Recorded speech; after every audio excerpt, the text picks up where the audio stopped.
Hi guys, ఇవి కర్ర దుంపలు అంటారు. మామూలుగా ఉడకబెట్టుకొని తింటారు అండ్ కర్రీ కూడా చేసుకోవచ్చు. పచ్చి కూడా పీల్ తీసుకొని తినొచ్చు, మంచిగానే ఉంటాయి. ఇవి చూపిస్తా చెట్లు ఎట్లా ఉంటాయో, దుంపలు ఎట్లా ఉంటాయి.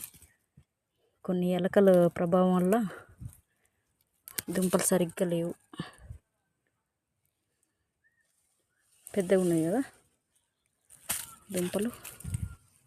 చెట్లు ఎట్లా ఉంటాయి చూపిస్తా.